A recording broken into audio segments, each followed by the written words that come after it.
Hello student, this is Abhinav Chaube, your social study teacher of class 8.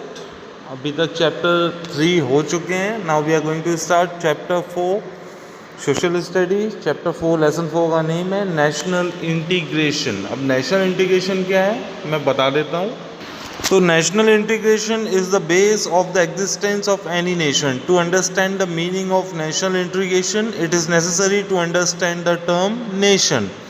Nation is not a synonymous to state.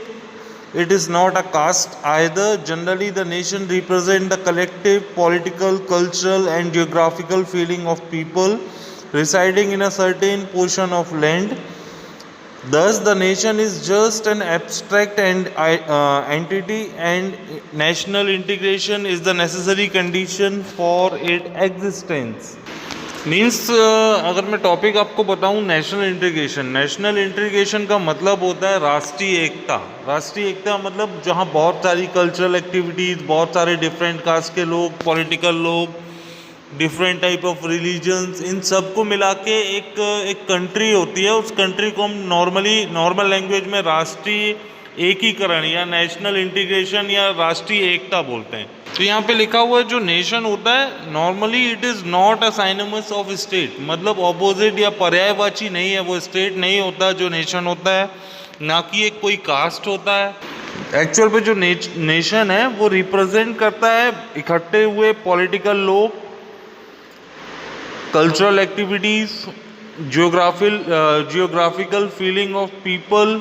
किसी एक क्षेत्र में जब ऐसे बहुत सारे इस टाइप के लोग होते हैं तो उस पोर्शन ऑफ लैंड को हम नेशन बोल लेते हैं. तो नेशनल इंटीग्रेशन का मतलब सिर्फ आप इतना समझ लीजिए, नेशनल इंटीग्रेशन का मतलब होता है जहाँ पे बहुत सारे डिफरेंट कास्ट के लोग, डिफरेंट रिलीजन के लोग, different political, different geographical conditions के लोग जब इकट्ठा रहते हैं किसी एक जगह में, that is called national integration. National integration या फिर नेशन बोल सकते हैं उसको. और जो नेशन में बहुत सारे लोग रहते हैं, इकट्ठा लोग रहते हैं, उसको हम बोलते हैं नेशनल इंटीग्रेशन. तो टॉपिक स्टार्ट होता है what is national integration. The feeling of oneness irrespective of caste, creed, region, language and mutual understanding among the citizen of a nation is a national integration. National integration basically stand for unity in the nation. Basically, national integration is a kind of integration of feeling.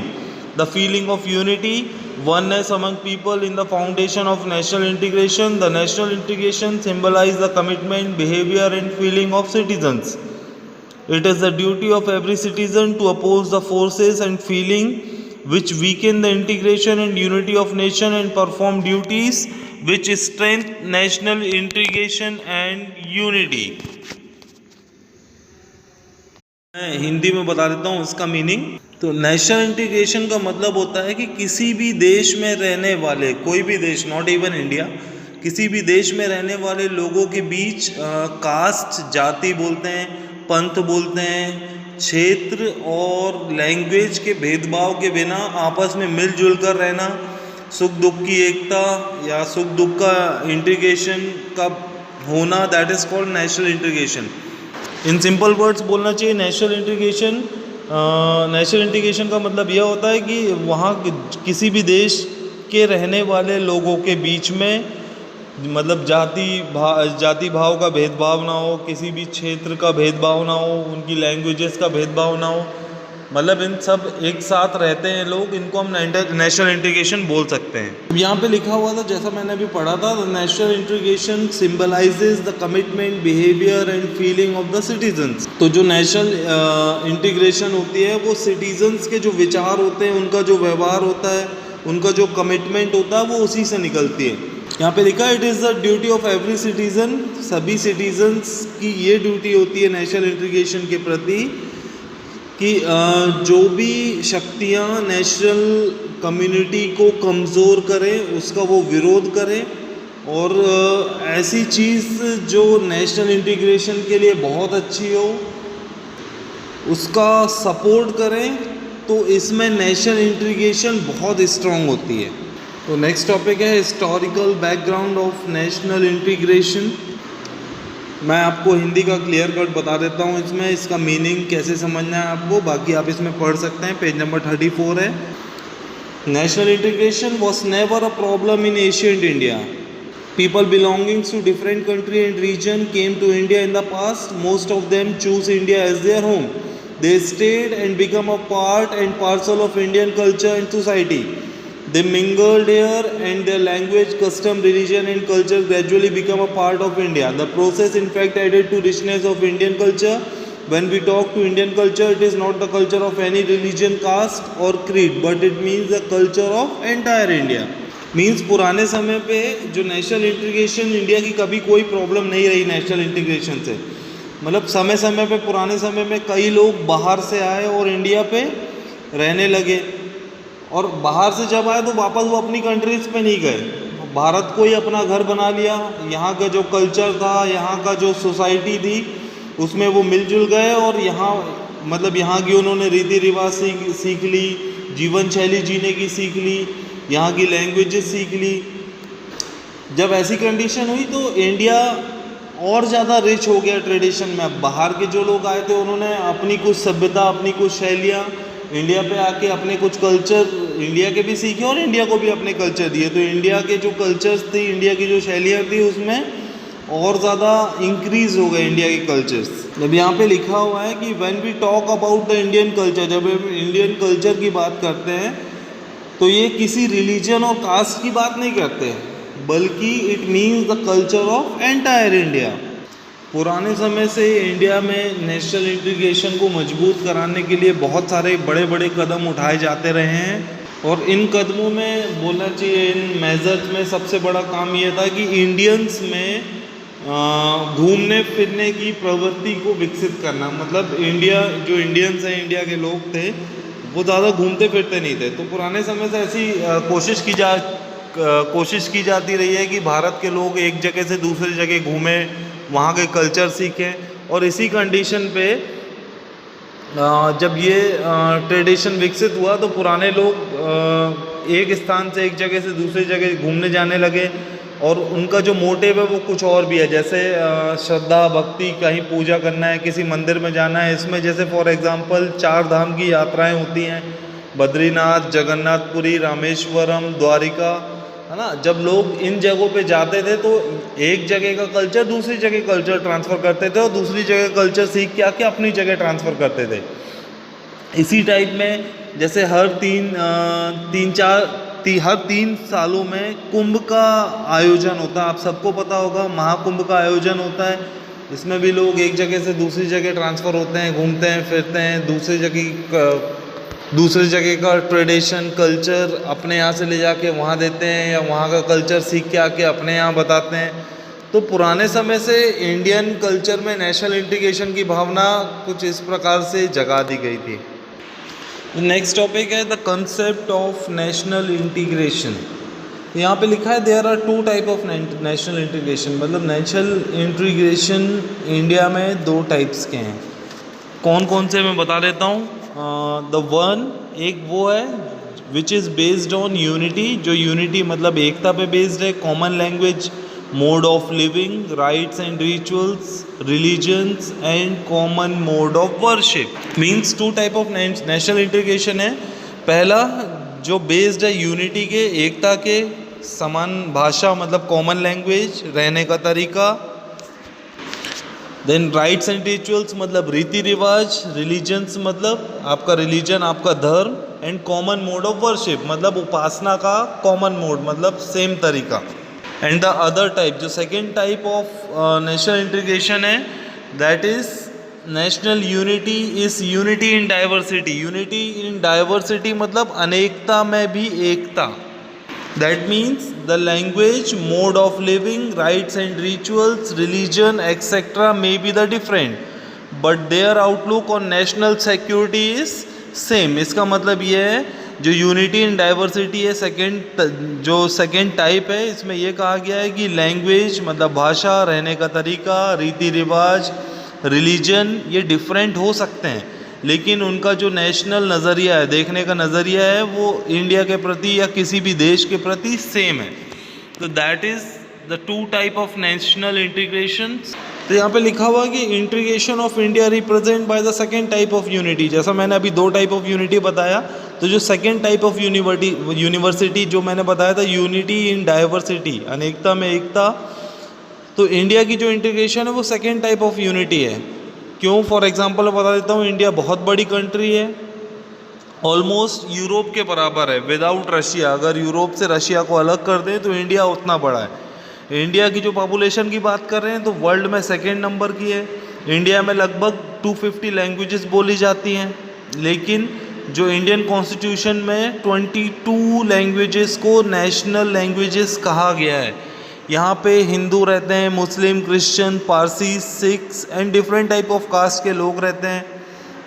उनकी habitats, dressing का तरीका, रहने का तरीका, खान पान का तरीका, पूजा करने का तरीका, ये सब कुछ अलग है ना। इसीलिए इंडियन नेशनल इंटीग्रेशन को हम यूनिटी इन डाइवर्सिटी बोलते हैं। यूनिटी इन डाइवर्सिटी एक बार फिर से बता देता हूँ, अनेकता में एकता, और इन सब में the feeling of nationalism strength our unity. इन सब में जो फीलिंग्स होती है नेशनलिज्म की, मतलब राष्ट्र भक्ति की जो फीलिंग्स होती हैं, इसको इंडिया को ये एक बहुत बड़ा नेशनल इंटीग्रेशन देश बनाती है। इसीलिए जो बोला जाता है कि श्रीनगर और Guwahati our country our soil, that means अगर मैं हिंदी में बोलूँ, श्रीनगर हो या गुवाहाटी, अपना देश अपना माटी। नेक्स्ट टॉपिक है प्रमोशनल फोर्सेस। प्रमोशनल फोर्सेस के अंडर में क्या है ये मैं आपको बता रहा हूँ। The national leader of our country have put the valuable efforts to maintain the unity and integrity. They incorporated the certain ideals and principles in the Constitution for a strong and united India. The principles essential for the integrity and unity are democracy, fundamental rights, directive principles of the state policy, uniform judiciary, secularism, national emblem and national festival, etc. India is a democratic country. The representatives are elected by the people and they form the government. The representative have to work for the interest and development of the people who have elected them. यहाँ पे लिखा हुआ है कि जो हमारे भारत के national leaders थे, जो बड़े बड़े लीडर्स थे पहले के टाइम पे और अभी भी, उन्होंने बहुत सारे बड़े बड़े वैल्यूएबल एफर्ट्स किए हैं हमारे देश की यूनिटी और इंटीग्रेशन को मेंटेन करने के लिए। उन्होंने इंडियन कॉन्स्टिट्यूशंस में कुछ ऐसे आइडियल्स और प्रिंसिपल्स डाल रखे हैं जिससे इंडिया स्ट्रॉन्ग और यूनाइटेड दिखता है।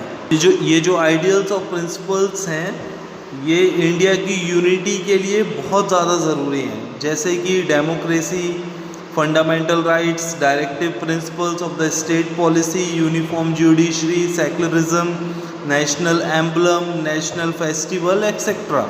आप सबको पता है इंडिया एक डेमोक्रेटिक कंट्री है, मतलब लोकतांत्रिक कंट्री है। इसका मतलब ये है यहाँ के जो लोग होते हैं वो नेता को चुन के अपनी खुद की सरकार बनाते हैं, और जो सरकार है वो लोगों को जिस चीज़ की ज़रूरत होती है, जिस चीज़ की नेसेसिटी होती है, उनके लिए पॉलिसीज़ बना के और लोगों के लिए काम करती है। तो जो इंडिया की जो गवर्नमेंट होती है वो डायरेक्ट लोगों के द्वारा चुनी जाती है और लोगों के काम के लिए चुनी जाती है। अब यहाँ पे कुछ परफॉर्मेंस हैं, जैसे fundamental rights, fundamental duties, secularism, national symbol, tourism and national integration. Then उसके बाद डिस्ट्रप्टिव फोर्सेस के अंडर में कम्युनलिज्म है, लिंग्विज्म है, कास्टिज्म है, टेररिज्म है और सेपरेटिज्म है। ये मैं आपको जल्दी से बता देता हूँ। सबसे पहले फंडामेंटल राइट्स। फंडामेंटल राइट्स का मतलब मौलिक अधिकार जिसको बोलते हैं, जो राइट्स आपके कॉन्स्टिट्यूशन, आपकी इंडियन गवर्नमेंट ने आपको दे रखा है। तो मैं जल्दी से शॉर्ट फॉर्म में बता देता हूँ कि इंडियन कॉन्स्टिट्यूशन ने आपको 6 फंडामेंटल राइट्स दे रखे हैं, और इन 6 फंडामेंटल राइट्स आप सबको बिना कोई जाति भेदभाव, बिना कोई धर्म, बिना कोई रिलीजन से हटके, मतलब ये जो 6 फंडामेंटल राइट्स हैं, they are equally for each and everyone. Second है आपका फंडामेंटल ड्यूटीज़। फंडामेंटल ड्यूटीज़ क्या है कि जो फंडामेंटल राइट्स है वो इंडियन कॉन्स्टिट्यूशन में आप सभी को अधिकार मिल रखा है कि सबको इक्वल अधिकार सबके पास है। फंडामेंटल ड्यूटीज़ में ये मेंशन है कि सभी सिटीजन्स ऑफ इंडिया को रिस्पेक्ट करना है प्रिंसिपल्स और आइडियल्स जो कि कॉन्स्टिट्यूशंस में लिखे हैं, कॉन्स्टिट्यूशंस की ड्यूटीज़ को रिस्पेक्ट करना है, इंडिया के नेशनल फ्लैग को रिस्पेक्ट करना है, इंडिया के नेशनल एंथम को। नेक्स्ट पॉइंट है सेक्युलरिज्म। सेक्युलरिज्म मतलब हमारे कॉन्स्टिट्यूशन ने इंडिया को सेक्युलर स्टेट घोषित किया गया है। यहाँ पे सभी को अपने धर्म का प्रचार करना, अपने धर्म को वर्शिप करने का पूरा अधिकार है, ऐसा कि इंडियन कॉन्स्टिट्यूशन में लिखा हुआ है। और गवर्नमेंट किसी भी टाइप से किसी भी रिलीजन को कहीं भी डिस्क्रिमिनेट नहीं करती। नेक्स्ट पॉइंट है नेशनल सिंबल्स। इंडियन कॉन्स्टिट्यूशन में different type of national symbols को रखा गया है जो सभी सिटीजन्स या जो सभी नेशंस के लोगों के लिए, जो भारत के लोगों के लिए इंस्पायर करता है, डिवोशन करता है नेशनल फ्लैग के थ्रू। फॉर एग्ज़ाम्पल जैसे नेशनल फ्लैग जिसको हम तिरंगा बोलते हैं, नेशनल एंथम जनगण मन, national song Vande Mataram, national emblem Ashok emblem, ये जो सिंबल्स हैं ये यूनिटी और आइडेंटिटी शो करते हैं इंडिया के लिए और इंडिया के प्रति सिटीजन ऑफ इंडिया को, लोगों को, भारत के लोगों को टोटल डेडिकेटेड होने की इंस्पिरेशन देते हैं। नेक्स्ट है tourism and national integration. I hope ये आप पढ़ लेंगे, आपको क्लियर हो जाएगा, इजी लैंग्वेज है। नेक्स्ट टॉपिक है डिसरप्टिव फोर्सेस। डिसरप्टिव फोर्सेस मतलब नेशनल इंटीग्रेशन में क्या बाधा बनती है, मतलब क्या कंडीशंस ऐसी होती है कि इंडिया को नेशनल इंटीग्रेशन पूरी तरह से इंडिया में नहीं हो पाती।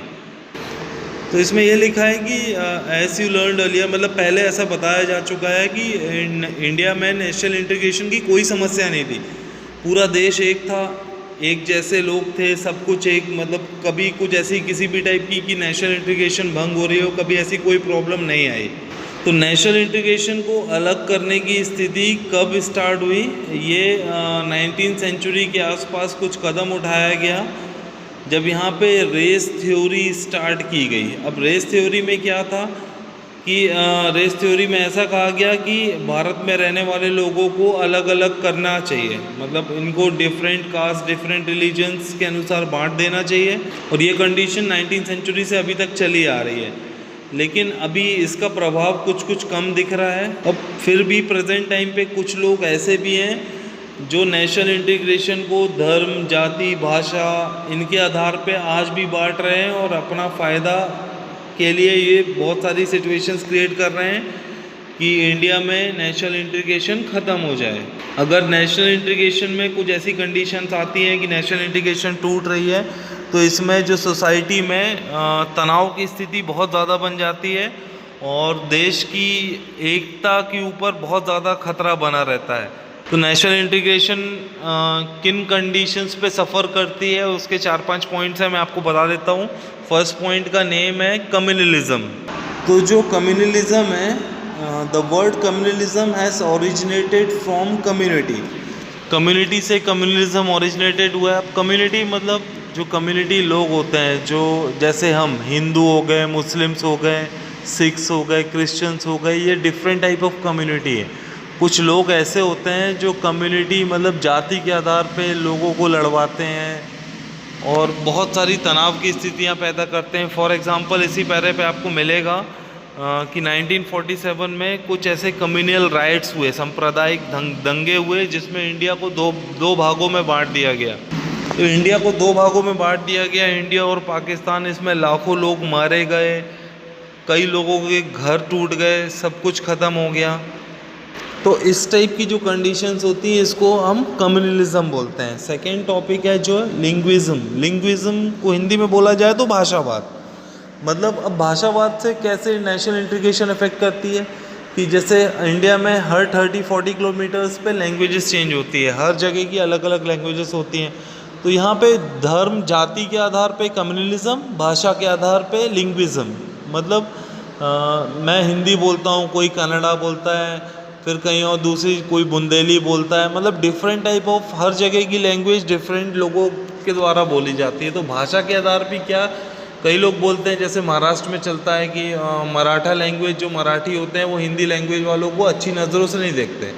है ना। तो जो लिंगिज्म है ये भी बहुत मेजर प्रॉब्लम है इंडिया पे, कि नेशनल इंटीग्रेशन को ये बनने नहीं देते। नेक्स्ट पॉइंट है कास्टिज्म। कास्ट आपको पता है ST SC OBC ये जो कास्ट है, कास्ट के आधार पे भी लोग एक दूसरे से बहुत ज़्यादा दुर्व्यवहार करते हैं। जैसे ST वाला जो होता है वो जनरल के पास नहीं बैठ सकता, जनरल वाला है जो ST SC OBC के पास नहीं बैठ सकता। तो ये जो कुछ लोग होते हैं उन्होंने ऐसी कंडीशंस क्रिएट की है कि कास्टिज्म के कारण भी नेशनल इंटीग्रेशन नहीं हो पाता है। नेक्स्ट पॉइंट है टेररिज्म। टेररिज्म आप सबको पता है, जिसको आतंकवाद बोलते हैं, ये आप अपने आप से पढ़ेंगे। लास्ट पॉइंट है सेपरेटिज्म। सेपरेटिज्म क्या होता है ये मैं आपको बता देता हूँ। सेपरेटिज्म का मतलब होता है जैसे फॉर एग्ज़ाम्पल आपने सुना होगा इंडिया और पाकिस्तान के बीच में कंडीशंस हुई थी कि मुस्लिम आबादी ने उस समय बोल दिया था कि हमको पाकिस्तान अलग से चाहिए, है ना। तो इंडियन गवर्नमेंट ने उस समय महात्मा गांधी जवाहरलाल नेहरू के टाइम पे उन्होंने क्या बोला, ठीक है आप अपना एक अलग देश ले लो। तो इसको हम सेपरेटिज्म बोलते हैं। बहुत सारे लोग जैसे बोलना चाहिए, अभी प्रेजेंट टाइम पे जम्मू एंड कश्मीर POK पे बात चल रही है, तो वो बोल रहे हैं हमको एक अलग राज्य दे दो कि हम वहाँ पे रहेंगे, है ना। जैसे उत्तराखंड अलग हो गया था, वहाँ के लोगों ने भी डिमांड की थी कि उत्तराखंड को अलग करो। फिर झारखंड को छत्तीसगढ़ से अलग कर दिया गया था। तो that is called separatism. Separatism में बहुत ज़्यादा कंडीशंस ख़राब हो जाती है नेशनल इंटीग्रेशन के लिए। तो आई होप आप लोग को ये चैप्टर समझ में आया होगा और आप अपने आप से रीड आउट करेंगे पूरा, एक बार नहीं 2 बार 3 बार 4 बार रीड आउट करते रहना जब तक ये समझ में ना आए। PDF पे इसकी आंसर्स की क्वेश्चन आंसर्स सब कुछ मिल जाएंगे। देन इसके क्वेश्चन आंसर्स आपको कॉपीज़ पे नोट करना है। Okay, thank you.